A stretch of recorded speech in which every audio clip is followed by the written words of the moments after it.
Bonjour à tous et bienvenue dans cette courte pause Passeport de vie, de l'accompagnement pour vivre la vie que vous voulez vraiment. Le reconnaissez-vous celui-là?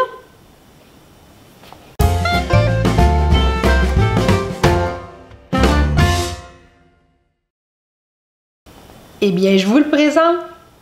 C'est Skiappa. Skiappa. Pas Skippy, le kangourou. Non, non, non. Skiappa. Le hamster. C'est celui-là là, qui me dit tout le temps tout ce qu'il n'y a pas. Là, on parle de mon chum, là, voyez-vous. Tout ce qu'il n'a pas fait. Haha, je pense que vous commencez à le reconnaître, celui-là, hein? Celui qui nous parle, ici, continuellement dans sa roue. Tout ce qu'il n'a pas fait. Eh bien, il a presque réussi à détruire mon couple. Ouais. Mais je suis venue à bout de le faire taire, le faire arrêter de tourner et qu'il débarque de sa roue. Eh oui, parce que son effet est tellement destructeur. C'est le fait d'être toujours en train de penser à ce qu'il n'a pas fait. J'étais complètement épuisée les soirs et ça me tombait tellement ses nerfs, cette injustice-là, que moi, je courais partout à tout ramasser, à tout faire, tandis que lui, il se reposait. Je trouvais que c'était pas juste. Mais comment qu'on l'arrête? Comment on l'arrête s'il n'y a pas de tournée? Parce que la réalité, là, les responsabilités, ils ne vont pas disparaître du jour au lendemain. Ils sont là, il faut vivre avec. Il faut gérer cette réalité-là. Et vous avez raison. Ils ne vont pas disparaître. Mais à un moment donné, il faut se concentrer sur les bonnes affaires. L'idée, c'est que les femmes et les hommes ne sont pas faits de la même façon. Si lui décidait de se reposer le soir, et pas moi, est-ce que je pouvais lui reprocher ça? Si j'avais envie de m'épuiser comme une belle dinde,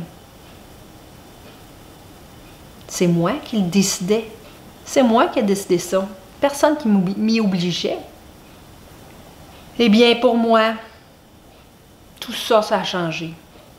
Quand j'étais rendue vraiment au bout du rouleau. Puis ce qui n'a pas était extrêmement présent dans ma vie. J'étais même en train de magasiner les condos.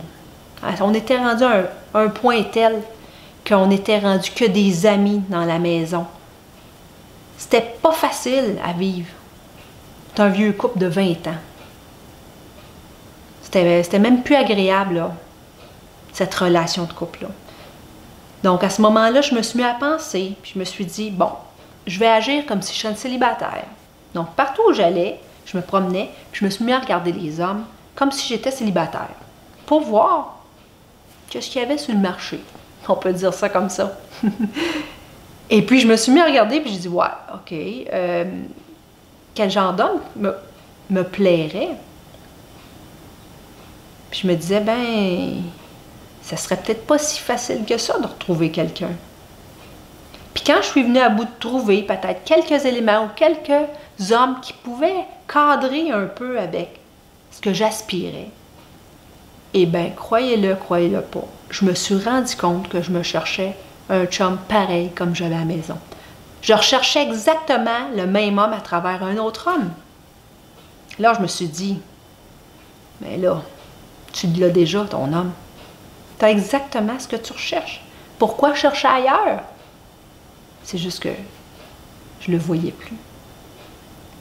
Parce que ce qui n'a pas été extrêmement présent et je faisais qu'un focus là-dessus, sur la tâche.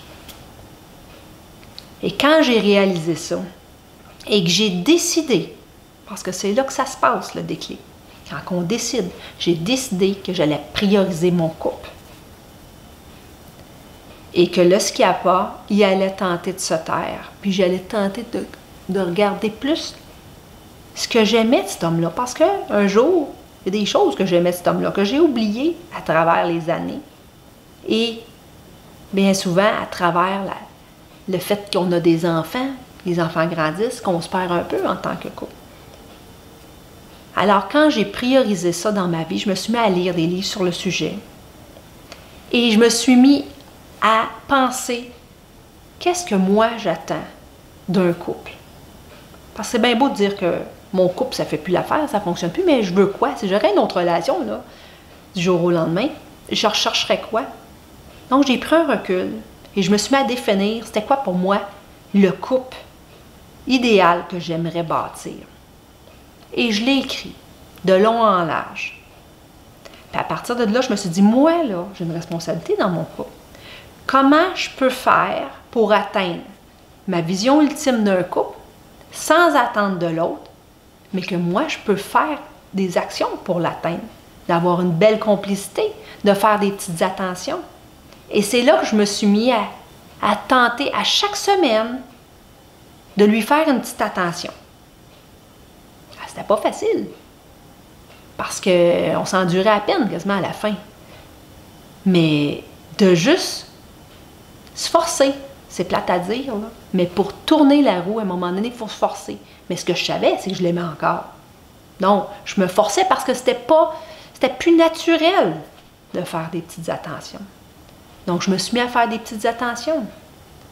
Ce qui le surprenait beaucoup, parce que le skiapa, là, il venait de se taire, et puis là, je faisais autre chose que juste de chialer. Parce que chialer, pour tout ce qu'il n'a pas fait, là, je ne sais pas si vous savez, là, mais ça ne rapproche pas son homme. Hein? Alors, quelque part, il faut se repositionner pour avoir une autre perspective de notre couple, même après plusieurs années. Et puis, je me suis mis à lire un livre très intéressant. Un livre, c'est Une mère en talons aiguilles, que j'ai dévoré. C'était très intéressant pour retrouver la femme en moi. Et là, progressivement, je me suis remise à me retransformer, à redevenir la femme que j'étais avant. Et puis, mon conjoint était bien content de tout ça, là. Ce qui a fait en sorte que ça a complètement changé la dynamique de couple. Parce que je l'ai fait sans attente. Je l'ai fait pour moi. Mais veux pas, quand c'est fait avec des bonnes intentions, l'énergie, tout s'ensuit, ça transforme, c'est comme de la magie. J'ai aussi, dans ce processus-là, de plus en plus répondu à mes besoins. Parce que j'étais fatiguée. Je me suis permis de me reposer puis de m'arrêter. De faire comme lui. Ça m'a beaucoup aidé. Et également, j'ai ouvert la communication. J'ai parlé au jeu. Je lui ai dit comment je me sentais, de quoi j'avais peur, qu'est-ce que je vivais. Ça n'a pas été facile, là. Mais le fait de parler au jeu pour pas que l'autre tombe dans la défensive, parce que dès qu'il tombe dans la défensive, il n'y a plus de communication. Donc, c'est très important de parler au jeu, puis d'écouter aussi ce qu'il y a à dire, d'être dans une vraie écoute, une écoute de cœur, de juste entendre ce qu'il peut vivre de son côté aussi.